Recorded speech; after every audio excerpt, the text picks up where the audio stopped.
guys, it's Brooke here. Welcome to the morning coffee chat. So today I did not get up at 5 a.m. But I'm going to get the edging stones out of my car and into the rose garden and work on getting those down. And so, because I really want to finish that one section of lavender garden. Yesterday I had a really good day because I'm sure you guys remember in the previous video that I showed you that there was a section going towards my backyard where there was a V. Well, that V, I really wanted to put a ruby slippers hydrangea. And of course, we're at the end of the season, so trying to find one is pretty much impossible. So when I went to Paxton Hill Farm, I did want to see the farm. But one of my primary reasons for going there is that they said they had one in stock, and they did not. They also supposedly had some tree peonies in stock, which once again, they did not. So that was a little bit of a bummer. But anyway, on Saturday, I'm going to a gardener's market with the Hardy Plant Society. And one of the vendors there, Ryland Garden, which is out, they're like 2.5 hours away from me. They usually have some pretty good stuff. So I went to their website and I looked at their catalog online, and sure enough, they had one. So I did call, and they have them in the 3-gallon sizes. And so once she told me what the price is, like, well, you know what, I'm going to take one. Can you bring it to the gardener's market? She said, absolutely. So they're going to bring one. So I'm going to go measure my space because I am planning to take that euonymus out, and they get either 3 to 5 by 3 to 5. And so if I take that euonymus out, I might have some extra space there. So I'm going to measure to see if I could potentially finagle 3, because I think it would be nice kind of to have a huge like mass right there. And I think it'll be kind of nice that when you're coming around the purples, coming around that curve, you're seeing the purple, and then boom, you see that red. So it's an oak leaf hydrangea. The blooms start off white, and then they turn to red as the season progresses. So yeah, so that's what I got on my agenda for today. And and other than that, I'm just working and surviving. So. And then tomorrow is Friday, and I'm so excited tomorrow's Friday because I'm going to an event, but that will be in tomorrow's coffee chat. See you later. Okay guys, so let me show you what I did this morning. Okay, so over here, so these are wilted. I forgot to water them last night. These are doing okay. They'll perk up. Japanese anemone, the first year you plant them, wilt a lot, but then the next year they're fine. So I took the edge down here, I planted that camellia, and I finished the rest of the stone, which took me to right there. With this, I took the edging stone almost to there. I have a couple more bricks left. And so let me stand back and give you guys a full look how this is going. So I put some cardboard down here because there's a big root. I'm going to get my loppers and get that out. But yeah, so this is starting to shape up nicely.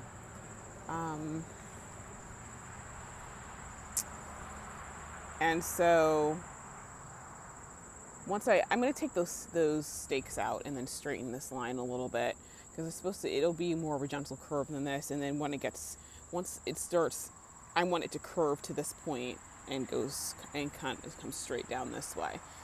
So you know what, it's looking good. It's coming along. I've got some fine tuning to do, but that's pretty much typical in any garden. So I think it's going to be very nice. And so in this area, I think I told you guys I'm taking that euonymus out. So I'm thinking, you know what? Even if I move this line in a little bit, I can put one of the hydrangeas here, one there, and then when I cut that thing out, put one kind of in that area. So yes, I think I'm going to tell her that I want 3 of the ruby slippers hydrangeas.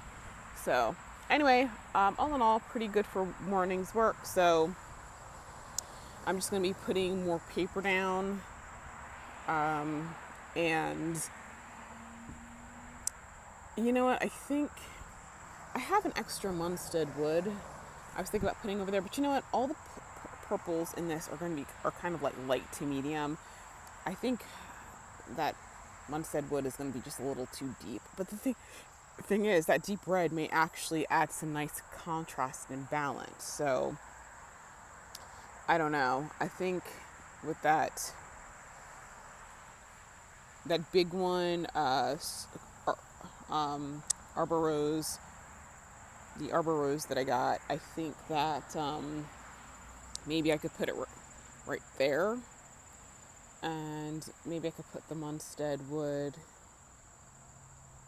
over here,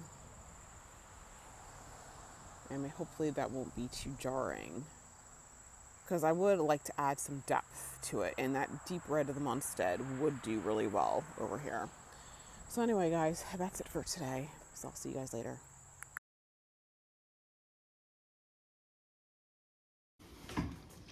Good morning, guys. Welcome to this morning's coffee time chat. So I've already made my coffee and I'm drinking it.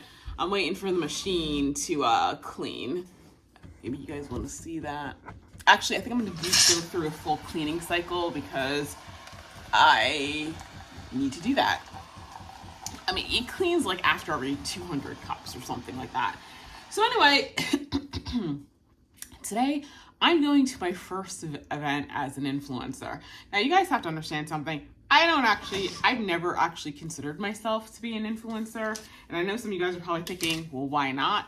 Because you know what? I didn't start my YouTube channel or my Instagram stuff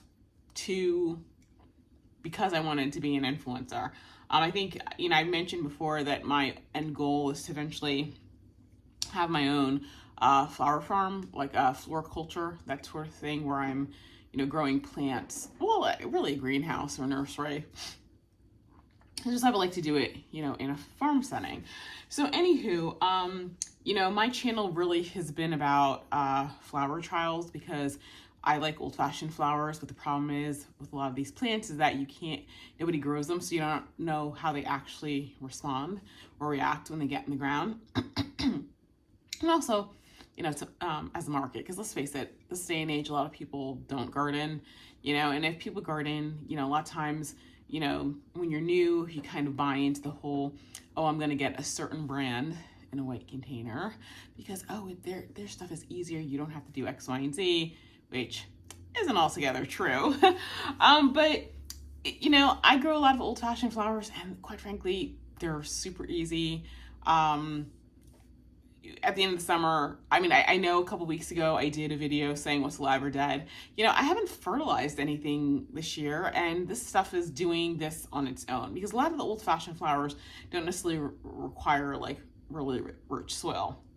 So anyway, that's really why I did my channel. It had nothing to do with, you know, trying to get free plants or free products or anything. You know, and I did that whole, I guess, well, actually, it was influencing. Back in 2007, you know, that's when everyone had blogs. People started having product review blogs. And so those were the early influencers, and I did that, and my niche was book reviews. And it was fun. I like getting free books. I like getting books ahead of the release date. The one thing that I wasn't altogether crazy about is that when it comes to reading, I'm kind of I was really into science fiction and fantasy, and that's what I really, really liked. I also do like mysteries because I loved Agatha Christie, for example, and those type of cozies. But, you know, unfortunately, although there were, you know, occasional fantasy books. There was a lot of like speculative and paranormal, like, it's like steampunk fiction. I did expand my reading taste, which is good, but there was a lot of times I was reading things that just really really wasn't into that. It's just that was really what was available. So that part of it, and then of course, I was reading a lot of books per week. I was reading probably between, depending upon the length, I could easily be reading 3 to 7 books per week. And so, when you start reading that quantity of books, you start realizing you start seeing a lot of similar plot lines. Like, it was like things were done to death, and it just kind of became kind of tedious. So anyway, when it came, like I said, I knew where I was going with my channel. So I wasn't trying to get, I'm not trying to get free stuff. I do test a lot of products just because that's what I did anyway in my garden. I'm always trying to find things that work better and things that, especially if I can get a product that is like, can be used for a variety of things. Like, for example, a pest and insect issues, that sort of thing. Because I'm an attorney, I don't have a lot of time to be putting down 3 and 4 sprays. So I can find one that does all 3, then that's what I'm going to use. I'm going to find the best one possible. So I do reviews. I do tag people. I do tag companies in them, but I'm not doing it so I can get stuff from them. I just, so people can find it easily. And, for me, it's a credibility thing, because if you're getting free products, I know that when I see people getting free products and they're like, "Oh, this is a great product," I take it with a very large grain of salt, because maybe it is, maybe it isn't, maybe you just feel that way because, or saying that because you want to maintain a relationship. So give me 1 second, guys. I'm trying to clean my machine. But that's just me personally. So I've never considered myself an influencer. I prefer to be myself as more of a kind of teacher instructor, because I'm trying to teach people how to garden, but garden for them. So providing the science, the knowledge behind it, so you can be a successful gardener in your garden. Because one thing I keep saying is that you can't garden by imitation. You have to figure out what works in your specific space, because everyone's yard and garden is completely different.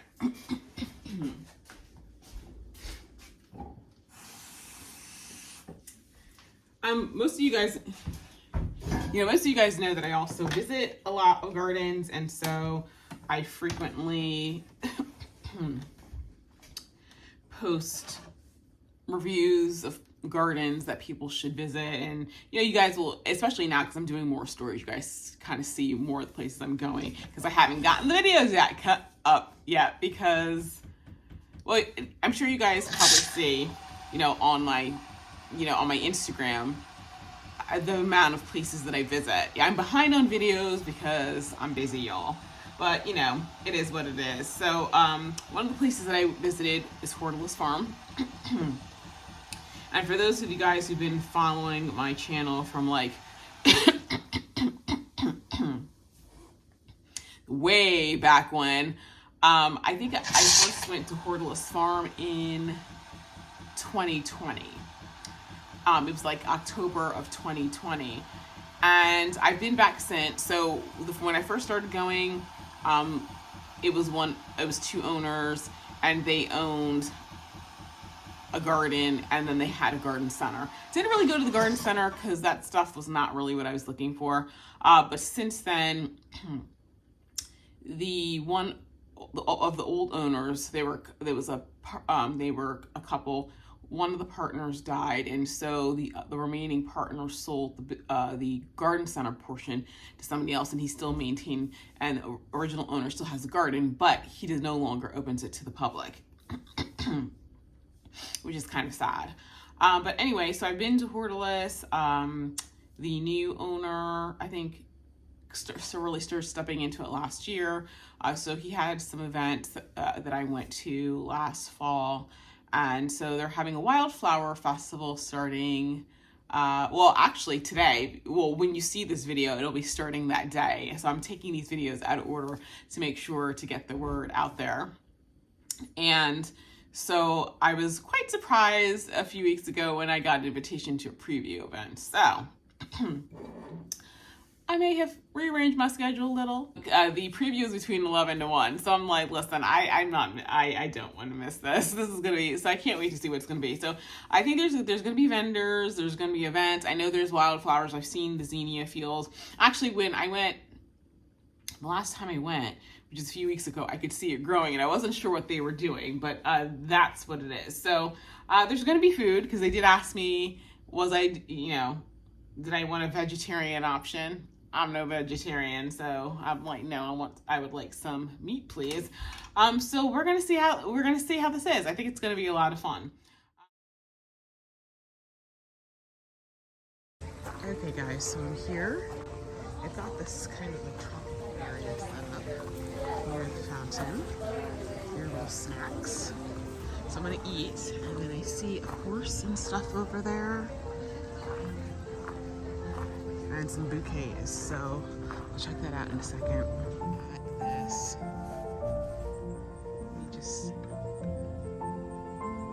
It's just a lot. So I'm gonna pick some things. Ooh, and this looks like, I think this is calendula. So that's pretty. And there's another area the owner said he would take me, but it was a hike. Of course, I don't know.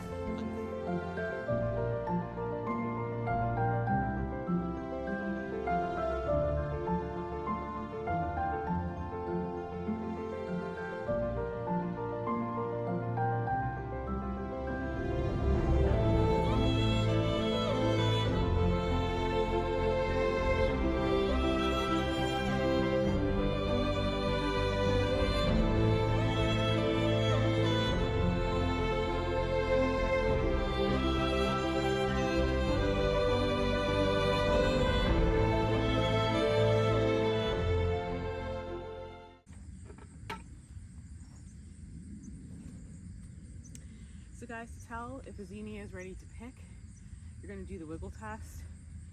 You don't want it, see like how this one is flopping, you want it to be stiff like this one. So that is how you know when it is ready to be picked. Okay? Oops, got two. That's all right.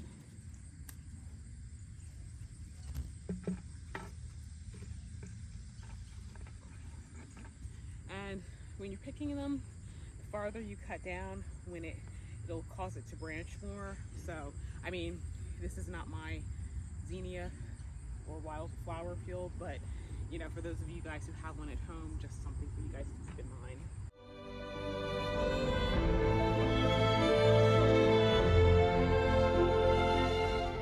It's too floppy. Actually, you know, it is kind of open though. Yeah, that's a little too wobbly. Yeah, that's actually cool stuff.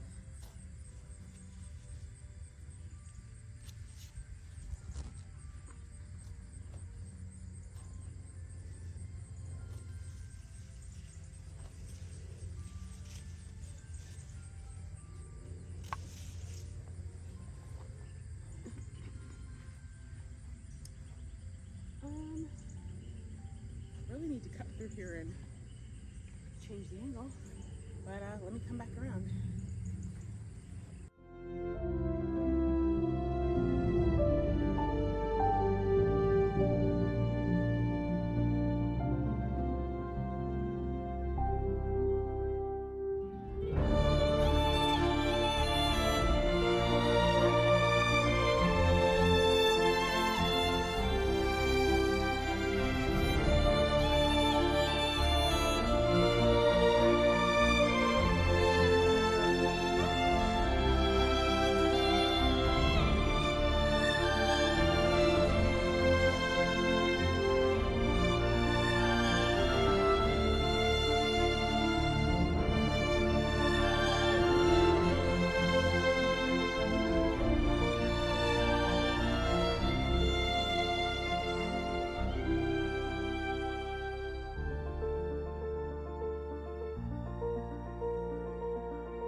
Okay guys, so as you can see, we took a little walk through the woods.